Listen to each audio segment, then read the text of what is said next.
For businesses to stay relevant and thrive in the coming years, engaging employees is critical, but it isn't straightforward. The onus is on the L&D function to capture the hearts and minds of the employees, to nurture talent and build a future-ready workforce to drive business performance.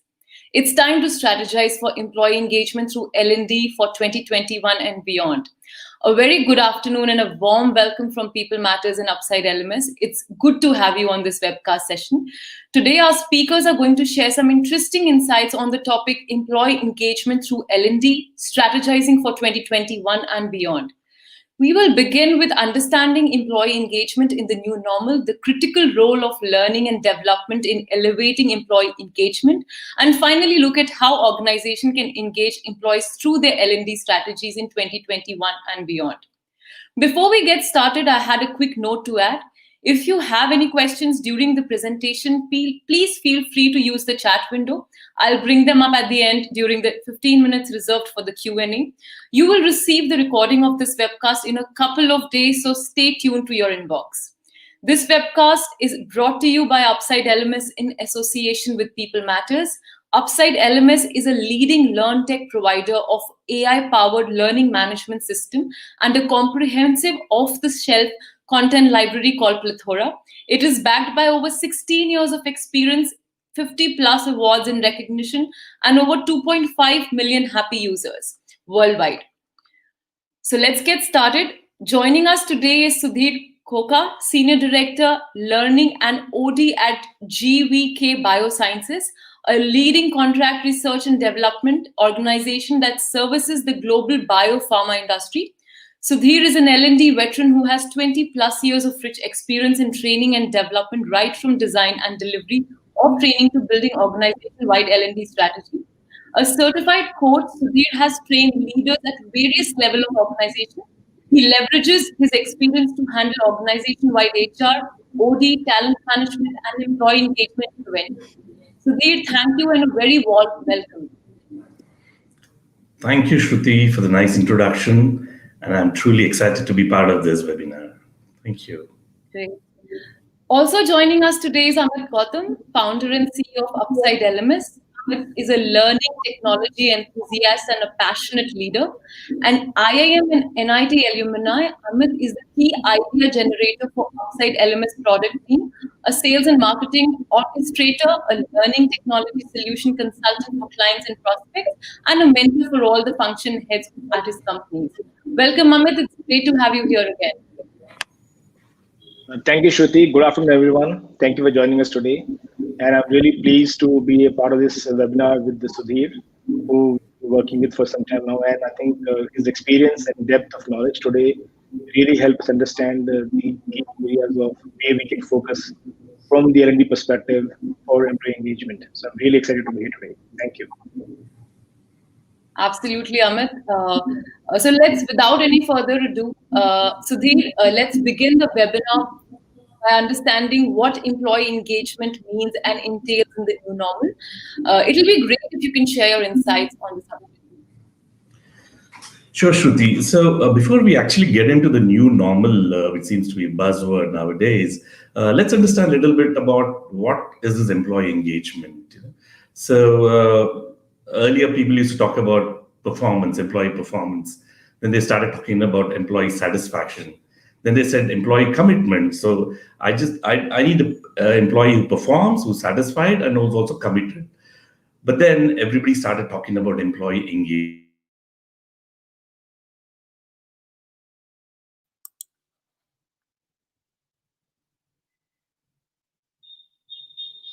I think there's some network lag from Sudhir's side. I think he's back. Yeah, I'm sorry. Yes, Sudhir, please continue. Yeah. So let's look at that. How is an engaged employee different from all others in an organization? So if you can just go to the next slide, I'll be able to talk a little bit more about it. So if you really look at it, an engaged employee is truly committed to the organization. He loves staying in that organization. And the second important thing is he works with passion. He just doesn't do his work. He works with passion. And then if you look at it, he takes pride in his job. He takes pride not only in his job, he also takes pride in the entire organization. And the other important and the critical element is he puts his discretionary effort to work, and then he goes extra mile. So if I just have to summarize this, an engaged employee does three things. The first thing is he always says good about the organization. Second thing is he always looks at staying with the organization. And the third important thing is he always strives to do something more and beyond than his regular job for the organization. So stay, strive. So if I just have to take one of them away, let's take say away. And if he just strives and stays, so what does that mean? So there could be some issue with his motivation because he's not saying nice things about the organization. So there could be some frustration, some motivation issues. And sometimes at an extreme level, these people can also become toxic to the organization. So let's take away strive. Then he's staying and he's saying. So what does that mean? He's just working. So he's within his comfort zone. He's doing what he needs to do and nothing beyond. So let's take away this middle one, stay. So which means he says good things, he strives, but he may not stay with us. So there's a good chance that he might leave us anytime. So there's a potential risk of attrition there. So all three need to be there. He should be saying good things, staying with us, and striving to do beyond. So the discretionary effort is the differentiator between an engaged employee and all others. So, but then what brings about this engagement? What makes an employee an engaged employee? So that's what we'll look at it in the next slide, which is all about two critical factors. The first important factor is emotional commitment. That means I love this organization. I like staying in this organization. I'm comfortable working in this organization. I like the team. I like my manager. I like the environment. I like the entire brand. I like the overall organization. I love staying here. Maybe it's also very trivial, very small. We think it's small, but very, very important for many of us is it could be the location. So all these things. So if you can just go back to Herzberg's theory or two-factor theory, all the hygiene factors also play a very, very important role in bringing about this emotional commitment. But that is not enough. That doesn't suffice. What is also important is the rational commitment. That means I love working here. And also, if I stay in this organization, it's going to be beneficial for me. So this is where all the motivating factors, whether it could be learning, growth, recognition, compensation, challenging assignments, learning technology, on-site opportunities, all this comes into play. So that means if I have to be engaged, number one, I should like this organization. Second thing is I should also feel that if I stay in this organization, it's going to do good for me. Please note, these two slides, these two are very, very rudimentary for employee engagement, very, very critical to employee engagement. Whatever is the context, whatever is the situation, whatever kind of disruption that happens, these two are constant. It is just that how we do this, that is where is a difference. So why, how do we do it differently? I think we will see as we progress. So, and also the other important thing is the entire journey starts much before an employee joins us. So if you really look at it, we actually are sowing the seeds of engagement even before this employee joins us. The kind of experience we give in the interviews, the kind of HR interaction that happens, or the kind of documentation, all that. So even before he steps into the organization, we are actually trying to capture him. And then him or her. And this happens throughout the employee life cycle. Right from onboarding till his exit, all the practices, policies, processes, procedures, everything we do has to give a positive employee experience. So at GVK Bio, we follow a very, very important critical theme, process to experience. So any process, we think that it should give a positive employee experience. So there's a great focus around this in the organization. So with this, as these three are rudimentary, these three are foundation, fundamental to employee engagement. But then how we do this is changing because of the changing paradigm. because the way focus is moving from one to another. So if you really look at this, the focus is moving from controlling to coping. There are a lot of things which are now out of our control. So what do we have to do? We have to start adapting to it. We have to start coping. So the entire coping skills have now become very, very important. Earlier, they used to be all touched, they used to be physically present, but now it's all moving into technology, whether it's meetings, learning, celebrating, connecting, everything is now collaborating, everything is moving to technology, touch to technology. The other thing is, now it's not just performance, it's not enough if you just perform. The focus is on going extra mile. And the next thing is from work life balance, there is so much of integration happening. So the focus should be how do I bring about this work life synergy so that I can produce, I can become more productive, I can deliver more, I can be more effective, I can be more efficient. So that how do I bring about this entire synergy becomes very, very important. And lastly, from sense of belonging, there is tremendous amount of focus on sense of well-being, whether it is physical, psychological, mental, financial, whatever.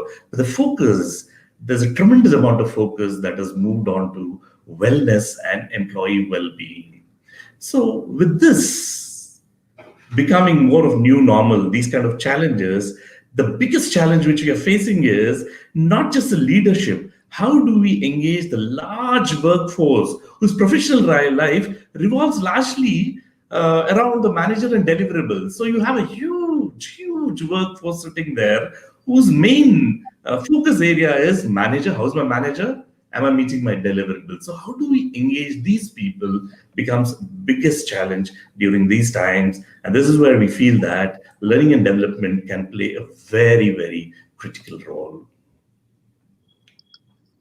Indeed, very beautifully summarized from defining an engaged employee to bringing about that state of engagement, and then those interesting pointers on changing paradigm. Absolutely. Amit, what are your views on employee engagement in the new normal? I definitely loved a few points which Sudhir mentioned, especially the emotional connect, which is a big part of employee engagement. And I think the biggest change in today's context is the touch to technology, which is in fact the underlying factor, which is now bringing us to the point where you have to question how do you engage the employees in this new context, because that is one thing which has really, really changed the way we work. And I think the third thing that he mentioned about the say, stay, and strive. I think these three components definitely define the how you perceive the level of engagement of an employee. And if you look at this in the context of the key components of the employee engagement, so just to add to what Sudhir mentioned, I think validation for an employee about the kind of work they do. So if I am doing something, I always need some kind of validation either from my manager or from my peers or from my company that yes, I'm on the right track. What I'm doing is what is required. So some kind of validation is always required, by not just employees at any level, but across the company. And I think once they have been doing the work they are assigned to, or they are doing it, it could be even the work they've done, extra or beyond their call of duty. They would need a level of recognition what they have been doing. So either it could be you would know, like a lot of companies, in fact all companies have programs to appreciate and recognize people doing extra work, good work, better work, something different from the normal. And so that recognition is a huge component of employee engagement. And the third thing is feedback, because unless we are receiving feedback on a very constant basis, we are unable to improve. And if we don't improve, our next validation will not be at the level it was earlier, and we might feel either demotivated or as one of the components says, say, stray, or strive will get affected in a negative manner. So these three components of the engagement: validation, recognition, and feedback, they have now become, in the new context, they are under a lot of scrutiny, because how do we do these things with the same level and intent we used to do when it is all technology now? Interactions are more digital. We don't even meet people, and this missing human or in-person factor this is a huge challenge we are facing right now, and a very, very big gap to fill and even compensate for. Because simple acts we used to do in our companies, they are now not happening, giving rise to the challenges. So, for example, if in our company we have a recognition program, we would display names of the people on a common display area, and that small act itself, is a huge factor for employees, because they can see their name displayed for everybody else to see with the work they've done. Now, that is what is not happening on a very daily basis now. So this transformation from touch to technology is also affecting how employees are receiving the validation, the recognition, and the feedback they were used to.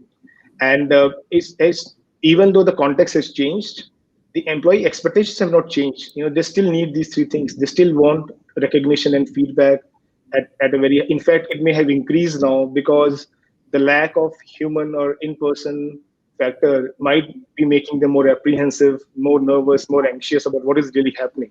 So if we don't interact with them at a higher level, it is going to become a challenge, if not now, in near future. See, till some point in time, everybody is aware that we are faced with a situation we have no control on. So people will understand and empathize with organizations' challenges also. But I think after some time, as Sudhir mentioned, we also have to look at the rational part. So I have to, as an employee, keep looking at, okay, what is in it for me? And if I start feeling the disconnect with the company, my rational commitment also might be affected. My emotional commitment may still be high, but rationally I might start feeling little, disengaged, and that may not be the right thing to happen. And I think the last factor, which we did not realize was a big factor before this thing happened, is the social connect between the employees, the social human capital. And a lot of goodwill, positivity is spread just by meeting your peers and other people in the company, in the organization, in a physical form. And that is also a miss right now.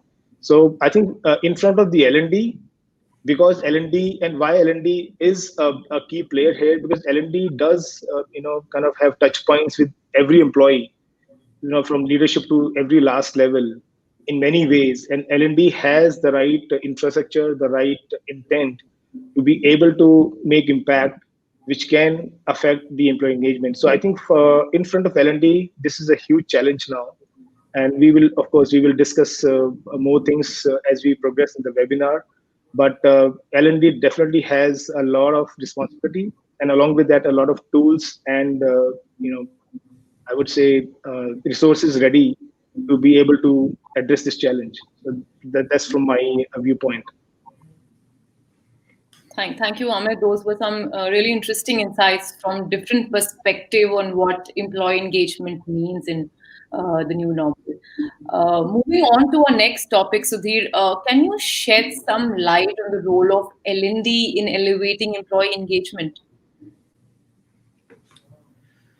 Sure. So, as I was saying some time ago, L&D is at the center of employee engagement.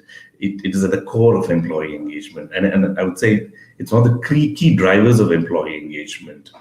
And then what is important is the very fact that organization is providing a learning and development opportunities to the employees itself is a reflection of the fact that employee is caring about organization is caring for the employees. It has concern for employees. It is investing in employees' learning and growth. So that itself becomes a key engagement factor for employees. When you look at the rational commitment, so the learning and development plays a very, very critical role. So if you look at our at GVK Bio, our employee value proposition is we invest, we learn, we grow.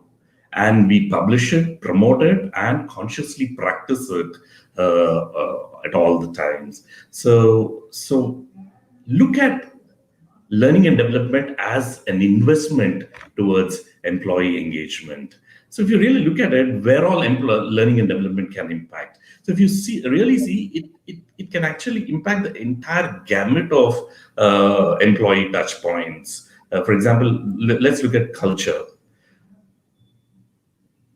Any organization that has a great culture has an opportunity to have more number of engaged employees. So L&D can play a very important role in building the right culture across the organization. It could be in terms of building the right behaviors, or it could be driving values across the organization, or it could be identifying where corrective actions have to be taken, what are the missing links, and trying to fill those gaps through learning intervention. So it plays a very important role in building the right culture across the organization. And the other important thing is building the right behaviors, and um, the other thing is skills. I would also like to add skills, adding the right kind of skills, enhancing their behaviors, and also enhancing the productivity. Learning and development has got a very important role to play there. How it plays this role could change, but then it definitely has a very important role. The other thing is building the leadership. Leadership plays a very important role in the organization's success. And in order to build leadership strength, in order to build a strong leadership pipeline, I think learning and development has L&D has got a very critical role. The other thing is career development. Why is an employee here for? He wants growth, he wants career, he wants progression, and L&D is one area that can actually help an employee meet his aspiration, meet his ambition within an organization. And lastly, the collaboration, the communication, the cohesion among teams is something that L&D can play a very important role by bringing them together through various interventions. It could be training programs, it could be basic conflict management training, or it could be doing a lot of team building exercises across. So if you really look at it, these 5 elements are very critical for employee engagement, and everywhere L&D has a critical role to play. But then let's look at it in the new normal. Now, since we're talking about the changing paradigm, so if you really look at it, maybe we will have to identify new ways of doing it, new ways of building these cognitive skills, new ways of building digital skills. The entire digital skills have become very critical. So there are new set of skills, new set of paradigm, new kind of ecosystem has come in. So how does learning and development transform their own interventions that suit the current scenario? That becomes the crux. What is working earlier may not be working now. While these 5 dimensions, we have an important role, how do we play this role becomes very critical at this point of time. Definitely, Sudhir. L&D is the key driver and will always be the core of employee engagement.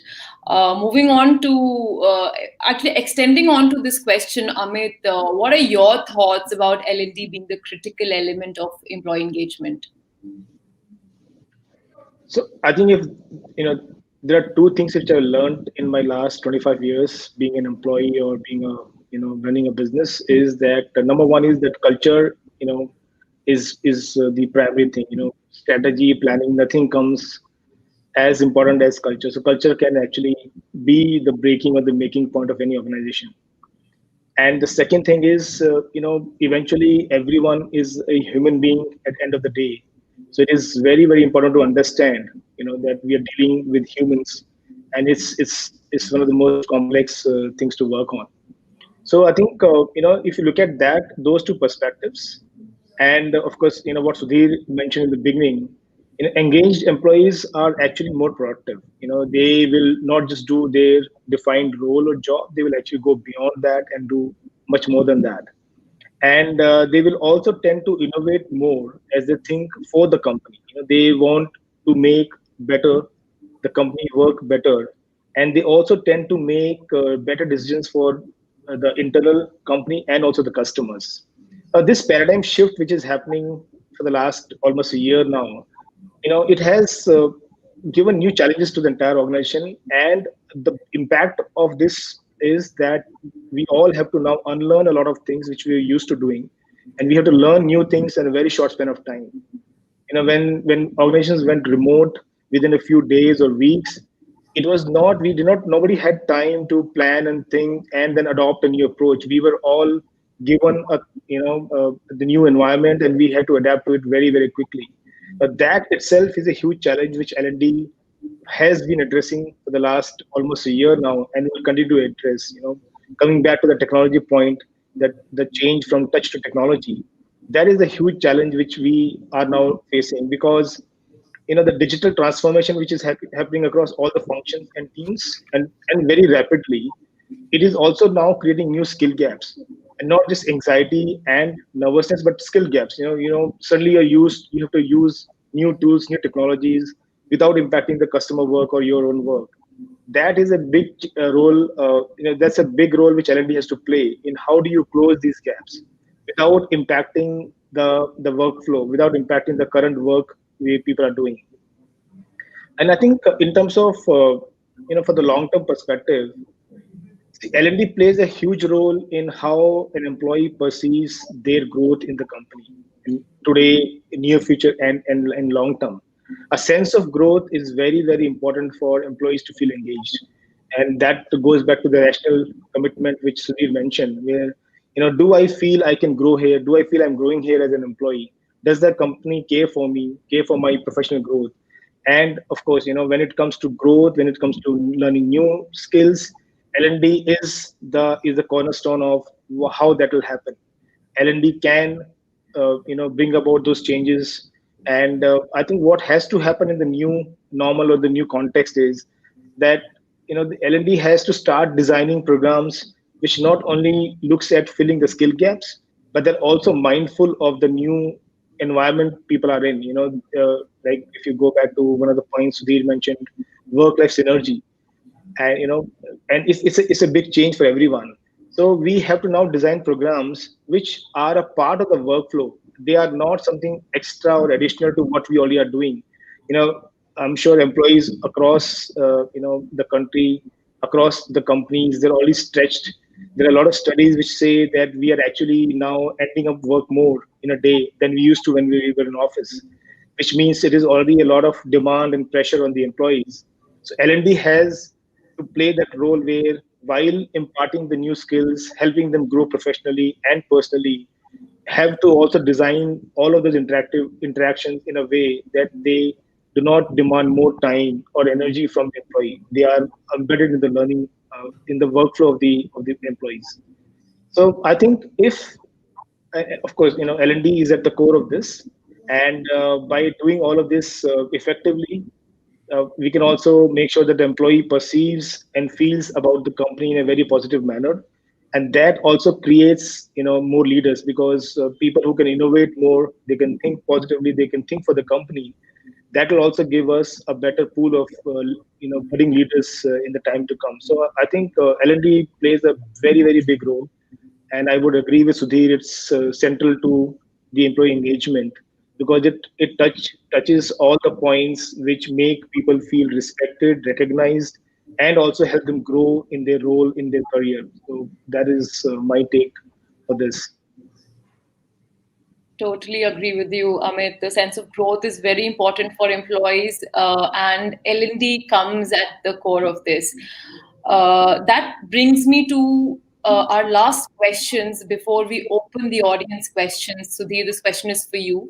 How can organization engage employees through their L&D strategies in 2021 and beyond? And can you share some interesting insights on this? Yeah, Shruti. So if you really look at it, we started with what is employee engagement, and then we said there are two kinds of commitment: rational and emotional. And then we've also seen that L&D can play a very, very important role in all the five dimensions that impact employee engagement. But what is different is how do we do it? Because the needs are changing. There's a major paradigm shift in the entire ecosystem. So how we do it? There's going to be a major change in the way we do it. While there are a lot of new skills or enhanced skills or changed skills that have come into fore, we have to address them. But how do we do it? What would be those 2, 3 focus areas for L&D Let me just quickly touch upon those. The first one is, how do we leverage technology? There's a huge digital transformation that is happening across. So how do we leverage technology? But what is very, very important is technology is an enabler. It is not an end in itself. It is not that I want to use technology, so let me use it. No, there has to be clear objective, and we have to, as part of a strategy, we should understand where would technology help us in meeting this objective. So let's be very, very clear about that, because we get a lot of ideas. Let's use this. Let's adopt this technology. But I think the focus should be on the final objective. However, I think in this entire journey of digital transformation, we are coming across wonderful innovations, different kinds of doing things. But I think what is very, very important is having a very good learning management system. Earlier, maybe it used to be good to have for a lot of organizations, but I think now it is almost like a must-have. If they want to drive L&D, if they want to focus on L&D, I think having a good LMS in place becomes very, very important, learning management system. Of course, there are a lot of other opportunities or different ways, methodologies, modes or channels. We have got very, very interesting technologies, like we have LXP, we have Mobisodes, we have virtual reality. So all this, earlier it used to be more as part of our discussions. One day we should have it, but I think now it's like the time has come now. We should start adopting some of these advanced technologies now. So how do I leverage technology becomes very, very critical. I was also going through one of the questions, which is asking me, how do I give the human touch? So I think as we go forward, as we start settling down into new normal, I think there would be a blended approach. A lot of dependence on the technology. However, with a personal touch, it could happen in virtual mode using something like Microsoft Teams or a platform like this. So I think that there would be a blended approach that will play a very, very important role. So how do we leverage technology is the first important element as part of our strategy. The second important thing is learning methodology. Doing those 8 hours training, 2 days, 5 days, that's all passé. And if you're actually doing it on using technology, I think after about a couple of hours, the fatigue starts setting in, and the employee and the participant will start getting disengaged. So that means the entire capsule, of the program, that has to be short. So that's why we're talking about nano learning or micro learning or small capsules, small modules, 1 to 2 hours, nuggets. These kind of learning becomes very, very important. So it will be phased in small nuggets, in small doses. So it will not be those full-fledged long hours of training. I think the entire learning methodology would change. And also, people are also looking for gamification. They're looking at simulations. They're looking at a lot of role plays happening through technology. I have come across one organization which does the entire assessment center. They've built a beautiful technology platform to run assessments online. So the entire, whether it's an in-basket exercise, it could be a role play, it could be a presentation, everything. They've built such wonderful modules that you can run the entire assessment center and then you get a final report. So I think leveraging technology becomes very, very critical, and building the right kind of learning methodology also becomes. So how do we integrate learning methodology and technology so that we deliver towards the objective? That becomes important. And the third and very, very important, very, very critical is how do we strengthen the leadership? We could be planning lots of stuff, a lot of wonderful products, solutions, but if the leadership is not strong at various levels, then all this will become more as isolated interventions, isolated initiatives. I think having a very strong leadership at various levels become very, very important. So when I talk about leadership, I think as part of your strategy, you should have a strong programs during leadership transitions. You should have a strong program to assimilate new leaders that come into the organization. You should have strong programs to build the entire agility amongst the senior management. You should have, and lastly, one very critical element is, or a very critical segment is your frontline managers. We could have wonderful theories, paradigms, practices, all that. But as I was talking about the large chunk of our participants who are at a maybe at a doer kind of a level, I think these people look at the organization only through their manager and through deliverables. So strengthening this entire segment becomes very critical to ensure employee engagement. So that means there should be a very robust program to build the strength amongst middle management. And of course, the entire succession planning becomes very important. The leadership readiness, having a very strong leadership pipeline, also becomes very important.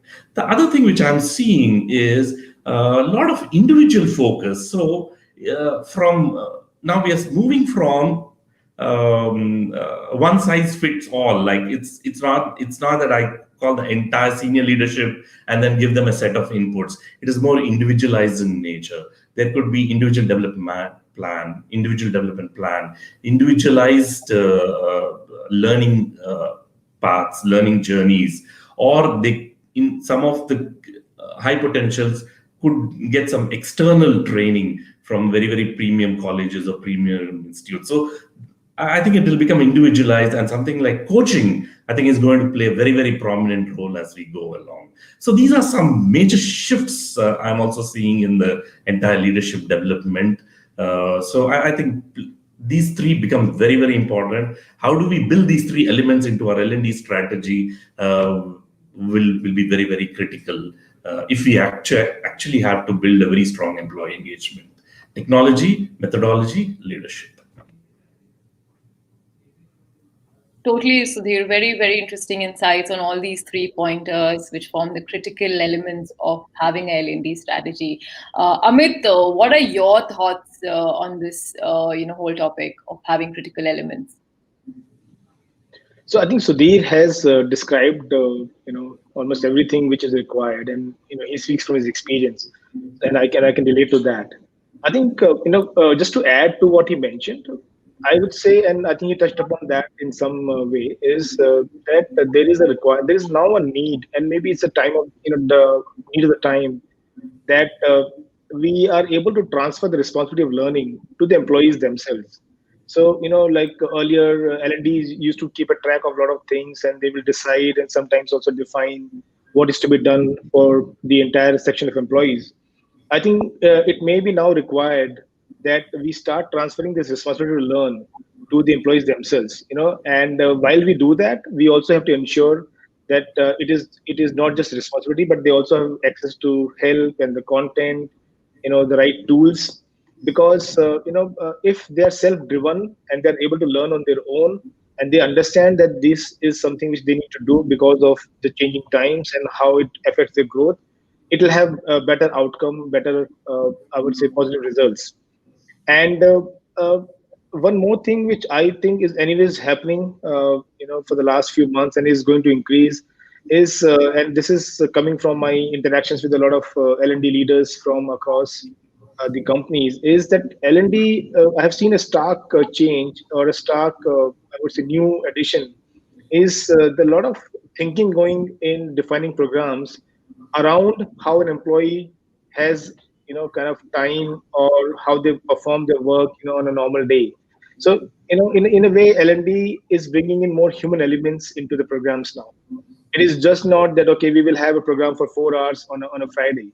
It is now one, as Sudhir mentioned, it is now more personalized, which means it may, it has to be now defined by a lot of individual requirements. So, depending on the workload, on the workflow, and the kind of time people have at hand, the programs are also defined and designed in a way. So instead of long programs, it may be short programs.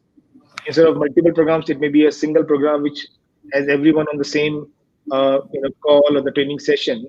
And in a way, L&D is putting people first, and that's, I think, a good thing to do and right thing to do, because that also gives people, from an employee engagement perspective, it also gives people the right feeling about that they are being taken care of, and it is not just imposed on them. It is not just like a function to perform.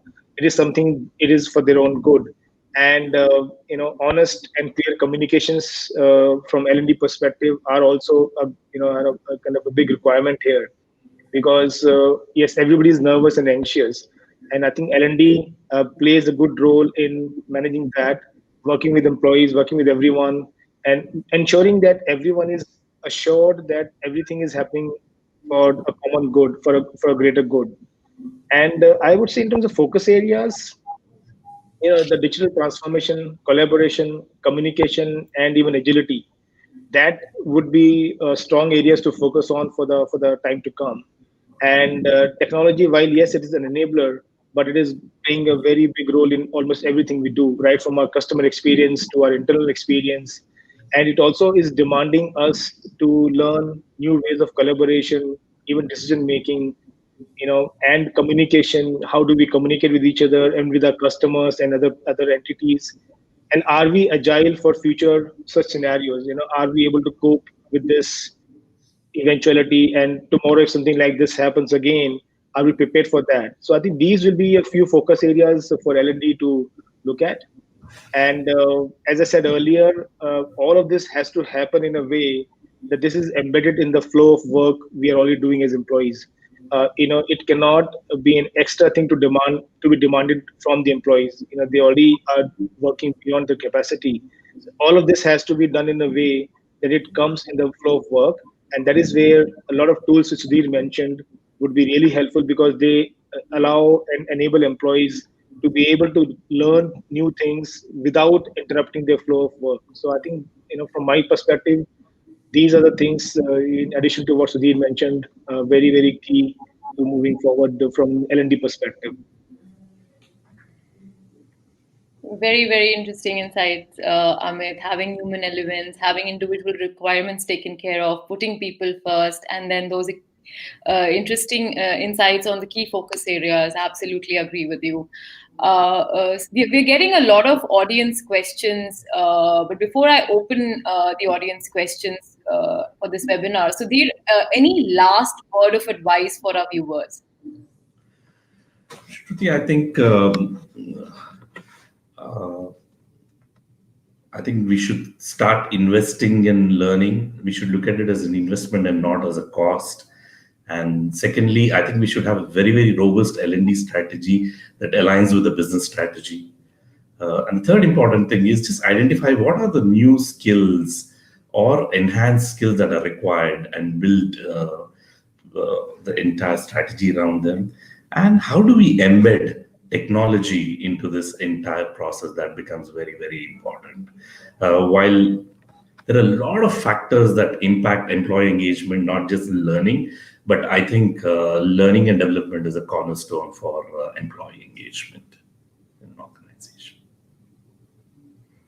Very, very well said, Sudhir. Amit, would you like to summarize and share some actionable takeaways for our audience as well?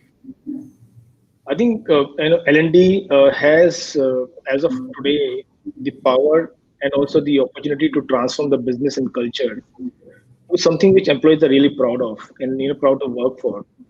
And it would be important that employees are able to believe that while future may be uncertain, but it also belongs to companies who are able to ride this challenge with the full workforce behind them.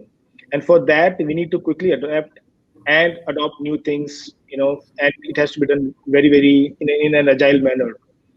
And also, even though a lot of time has passed, it's been almost a year, I think we're all still equally anxious and nervous. We still haven't understood the real impact of how this will turn out. And L&D is going to play a huge role in helping employees feel not just confident, but also respected and recognized. And I think, as Sudhir mentioned, the investment it is an investment now, and it needs to be looked at as an investment, because it has that impact on learning culture of the company, and that is going to also help companies grow you know uh, in this new normal. So putting employees' growth, professional, personal, their health, their well-being would be a key priority area for L&D, and also for the organizations, not just this year, but also beyond this year. Absolutely. Amit, thank you, Sudhir and Amit, for those great insights. I can see a lot of audience questions coming, so let me just open the questions for our audience. The first question that we have is from Menaka. She asks, would like to know more about L&D strategies and sources that provide such facilities during work from home scenario or the hybrid working scenario that is likely to be the future. So, do you want to take this first? Can you just repeat the question, please? Uh, Menika, she asked, would like to know more about L&D strategies and sources that provide such facilities during work from home scenario or hybrid working scenario and is likely to be the future. Okay, so I'm looking at it from three dimensions. The first thing is how do we train people to adapt to this entire new way of working? So we've realized that when we move to this new way of working, there are a lot of behaviors and mindset related issues that need to be addressed because you're working in a totally new atmosphere. So I think they need to be trained on this, or whichever job family is going to be identified to be working from home. The second important thing is we were talking about learning becoming more individualized, personalized in nature.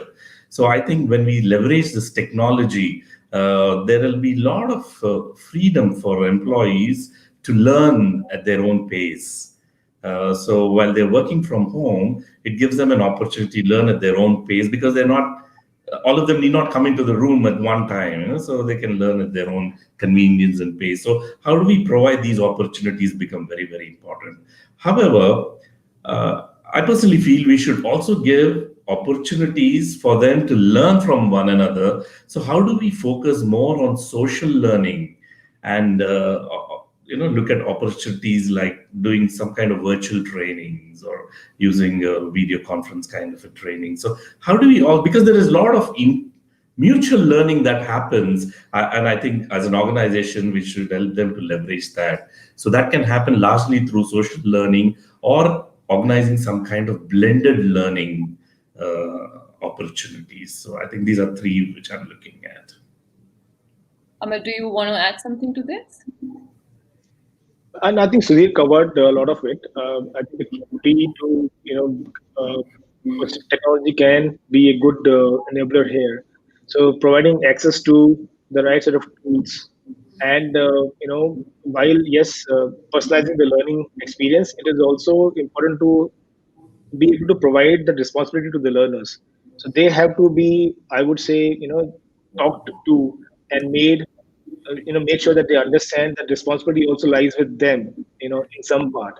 So L&D can not any longer just take care of all of this on their own. It is a huge challenge for them too. And I think the growth will only happen if the employees also feel that they need to do this on their own. So I think that mindset change, as Sudhir mentioned, that behavior change has to happen. And along with that change, the right set of tools, technologies, right set of content, interactivities, interactions, videos, a lot of things. There are so many things available in the world today. Combining them, curating them for your company, for your workforce, and in parallel, making sure the employees understand why we are doing this, and they understand the end game of the entire exercise. That will be really important. Great. Okay, moving on to our next question. Anu has two questions in one question. The first part, she's asking what contribution leadership can make in contributing to the employee engagement strategy. And the second part is what are the types of L&D trainings that have been more effective in the work from home scenario? Sudhir, would you like to answer this? So I think in terms of second question, we sort of addressed that in the earlier question itself. It's just the first question about leadership. Let me tell you, they have to champion the employee engagement. They have to own the employee engagement. Because the moment they own it, a lot of other things will fall in place and it sort of gets embedded into the organization strategy. Otherwise, there'll be isolated incidents. Okay, I have to do something, so I have to have a recognition, I have to have one training program, I have to organize some bonding. So they'll become all isolated events or interventions. Only when the leadership owns it and champions it, the entire employee engagement gets integrated with the business strategy and organization strategy. So I think they play a very, very critical role there. Amit, do you have something to add here as well? I think just that leadership, they have to also be able to show in a genuine manner that this has affected them in the same way as anybody else. As I said in the beginning, everybody in the end is a human being, and the leadership has to. While yes, we have to project a strength that we have this in control. We also have to empathize with everyone in the same light. They have to understand that we're all in the same boat. Leadership is not in a different boat and they have a different situation. I think, so championing, as you said, championing the engagement strategy right from the core of it is definitely what leadership has to do, needs to do. They cannot escape that fact. And while doing that, it will only kind of make people more assured about their place in the company. It'll also tell them that the leadership is really, really aware of what is happening and is taking care of the fact. So I think that is very important. Great. Our next question is by Surya. He asked, other than yearly training calendar, how could you entice for self-driven learning that can add value to core functions? Sudhir, again, do you want to take this first? I'm sorry, can you just repeat that? So he's asking, other than yearly training calendar, what could entice for self-driven training that can, add value to the core function? Like he's basically asking about how you can drive the learning yourself. Okay.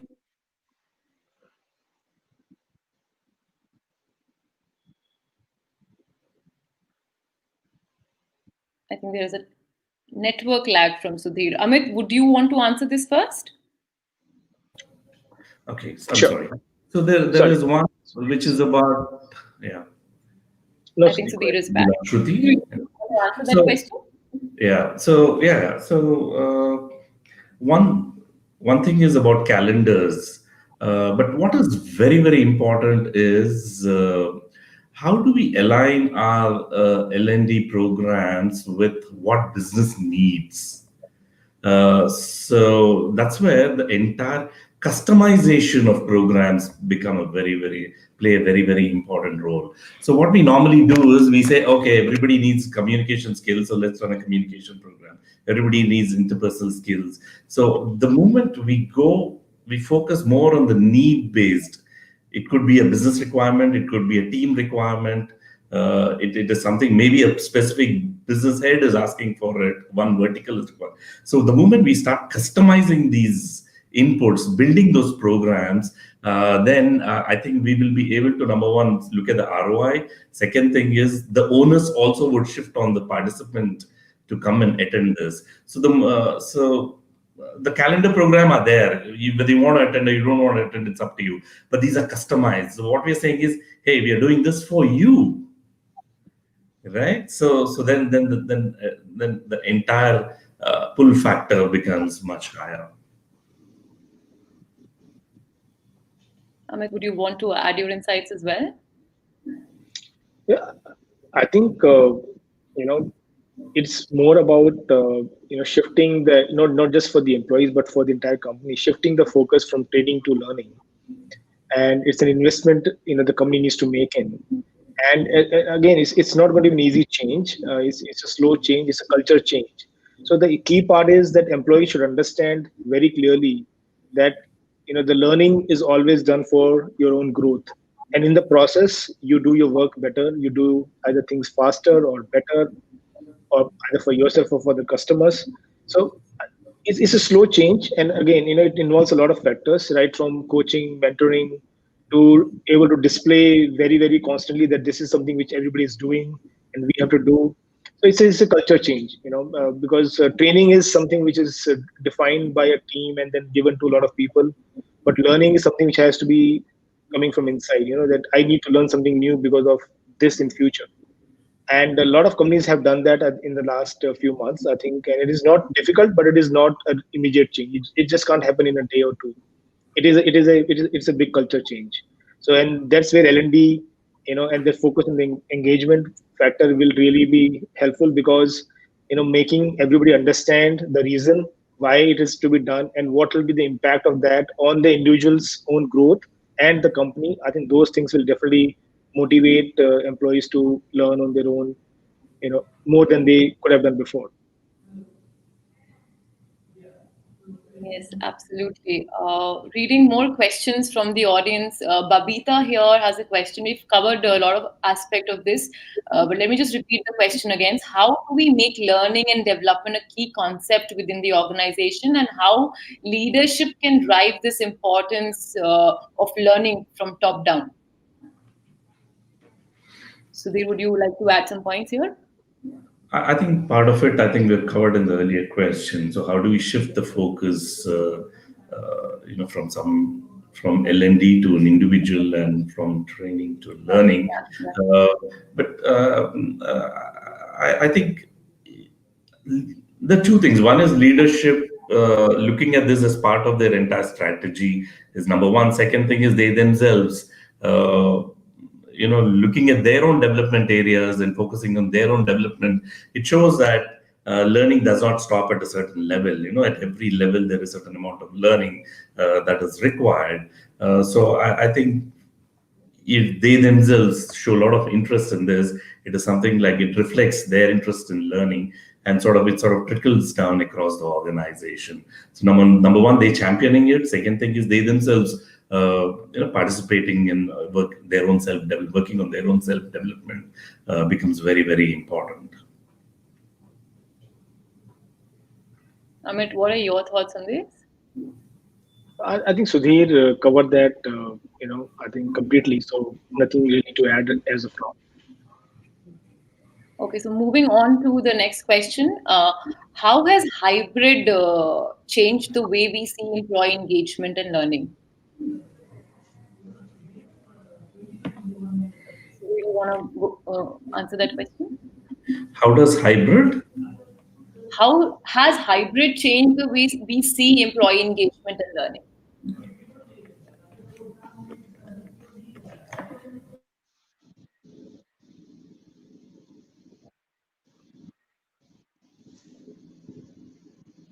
I think there is a network lag again happening from Sudhir's end. I think I I'll need take it. clarity on that question. Amit, would you like to take that?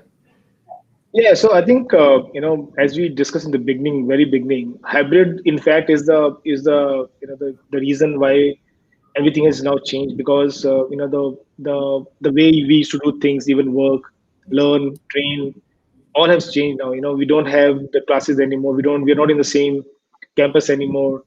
There's a lot of technology which we have to get used to now, and so fully work from home or fully work from office are still okay to manage, but hybrid makes it more complex, because you may have a part of your company in office, a part of your company not in office. So I think everything we do, if you look at the way we look at learning and development, it has to be redesigned, because it is like a fundamental change to the way things are right now. So it has a huge impact on how we looked at learning and development interactions earlier. Okay. So taking the last question for this particular session, I think we covered this question also, but just parting way thoughts on this. This question, why learning has become more and more digitized, how we can keep human approach to learning intact, great learning experience, knowledge sharing, and putting learning into action.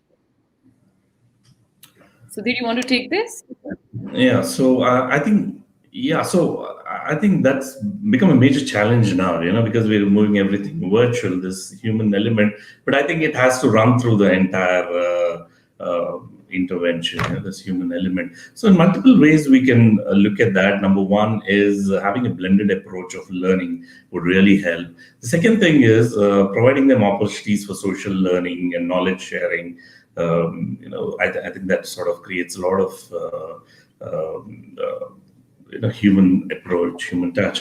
The other thing is we focus a lot on, we don't do it for all the programs, but there are certain programs where we focus on peer learning. So what we do is out of 16 people, there are two of them, they're paired, two or three, they could be in pairs or triads. So we build those small groups and we ensure we sort of put an element of continuous learning. So it is not just they come and attend a program, but there is something beyond that, either working on a project or working on some other assignments, or there is continuous learning, and after which they have to come back and then for another peer group coaching kind of session. So these are multiple ways in which we can actually bring about that human element. But then ultimately, when you talk about the effectiveness of this program, I think it has to finally tie up with some kind of pre and post evaluation. It is not possible for all the programs, but I think wherever possible, if we can embed a pre and post evaluation, either using Kirkpatrick model or just using one level of that model, or just take the manager's inputs pre and post. It varies from program to program. I think we can also look at the effectiveness of this program. Amit, do you have some quick points to add here before we close the session? Just to add, like even in the learning programs, as Sudhir mentioned, we have to find ways to increase the collaboration element. As simple as maybe break out groups of small groups, as you mentioned, or even on a very practical level. Sometimes we have programs where it is compulsory to have the cameras on, because that while yes we have to do best with what we have today, we can't meet, but we can still see each other. I think that has some human element, and people are getting used to that. But finding more opportunities to collaborate, to communicate, as a part of the learning process, that also is very helpful. Yes, absolutely. Thank you, Sudhir and Amit. Thank you for giving us your time and for sharing those great insights. And with this question and answer session, we are going to wrap up today's webcast. Once again, we would like to thank today's webcast partner, UpsideLMS, and our speakers for the invaluable information that they've shared with us.